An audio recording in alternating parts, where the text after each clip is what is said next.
जो आप अपने स्क्रीन पे जो कविता देख रहे हो, ये नौका विहार से ली गई है। ये भी यूपी पीसीएस के सिलेबस में है। और जो नौका विहार कविता है वो सुमित्रा नंदन पंत ने लिखी है। ये छायावादी कवि हैं और इनकी जो कविता है बड़ी ही कह सकते हैं कि प्रतीकात्मक बिंबात्मक होती है और बड़ा ही बहुत अच्छा वर्णन होता है। तो उसको देखते हैं हम कविता को। जो पहले इस कविता पढ़ लेते हैं।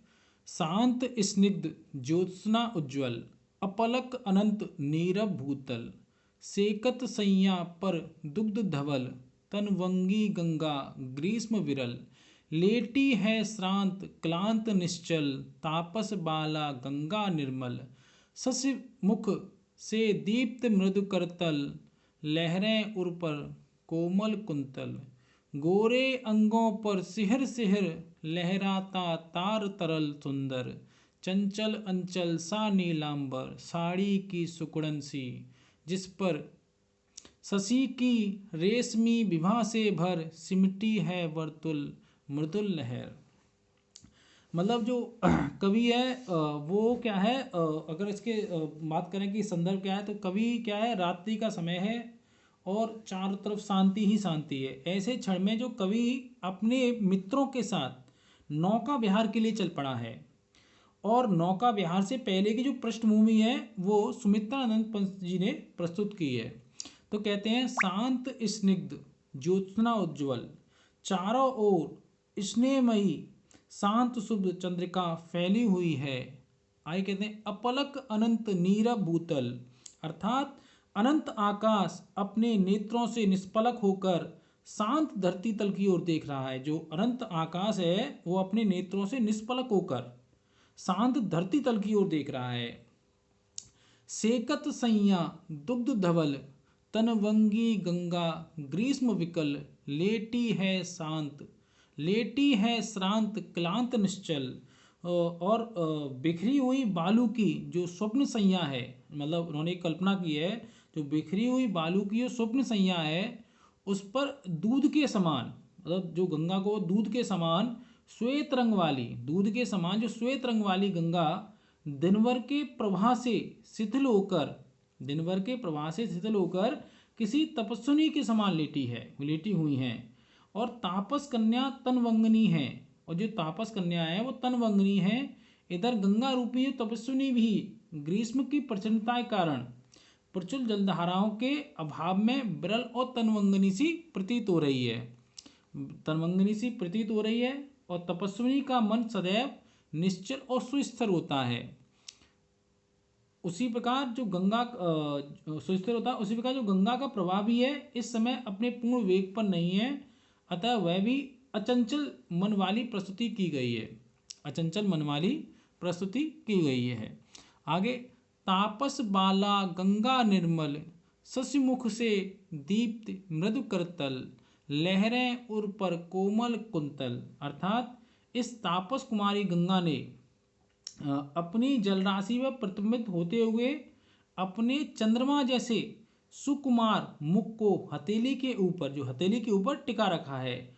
और उसके जो उदार वक्ष प्रदेश से, मतलब जो हमारा शरीर होता है उदार वक्ष प्रदेश के ऊपर कोमल कुंतल राशियों के समान, कोमल कुंतल राशियों छोटी छोटी लहरें बिखर रही हैं। और उसके ऊपर क्या है, कोमल कुंतल राशियों के छोटी छोटी लहरें बिखर रही हैं।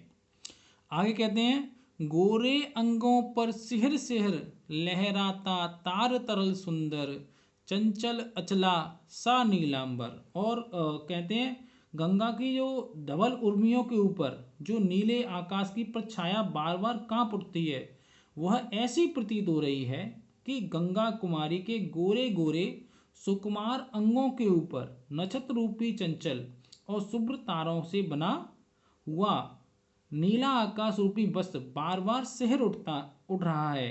पवन के चलने के कारण अचंचल चंचल हो उठी है। और दूसरी ओर आकाश का नक्षत्र खचित प्रतिबिंब लहराती हुई नदी में रह रहकर कांप जाता है।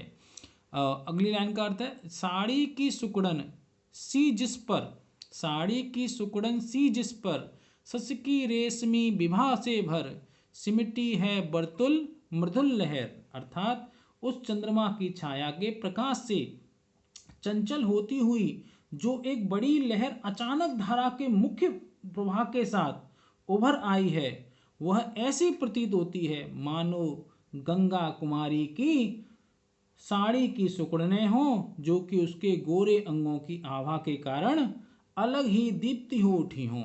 अब इसमें अगर हम अलंकार की बात करें तो उसमें अनुप्रास अलंकार का प्रयोग हुआ, अनंत में श्लेष्म, जो अनंत शब्द है उसमें श्लेष्म है, मानवीकरण है, विशेषण विप्रय है, सांग रूपक का प्रयोग हुआ है, उपमा का हुआ है, पुनरुक्ति का हुआ है, सूक्ष्म और स्वाभोक्ति का, इन अलंकारों का प्रयोग हुआ है। अगर एक बार मैं दोबारा बोल दूं, अनुप्रास अनंत में श्लेष्म है, मानवीकरण है, विशेषण विप्रय है, सांग रूपक है, उपमा है, पुनरुक्ति है, सूक्ष्म तथा स्वाभोक्ति है। अगर इसमें हम बात करें कि कभी अगर हमें कुछ लिखना हो, विशेषण करना हो, तो क्या कह सकते हैं? तो कह सकते हैं भारत एक धर्म प्राण देश है, उसमें गंगा का जो धार्मिक महत्व पर्याप्त है और गंगा को उतना ही पवित्र माना जाता है जितना कि अन्य देवी देवताओं को। अब गंगा की शुभ्रता मतलब शुभ और पवित्रता के लिए उसकी उपमा किसी सामान्य बालिका से न कर कर भाई, शुभ्रता और जो उसकी पवित्रता है उसकी जो उपमा की है किसी सामान्य बालिका से नहीं की गई है, बल्कि तपस्विनी से दी गई है। भाई जिस प्रकार, और तपस्विनी क्या होती है? तपस्विनी जिस प्रकार तपस्विनी का मन निर्विकार और चंचल होता है, मतलब तपस्विनी का मन कैसा होता है कि उसमें कोई छल नहीं होता और एकदम स्थिर होता है, उसी प्रकार को गंगा को पावनी शक्ति होती है, उसी प्रकार गंगा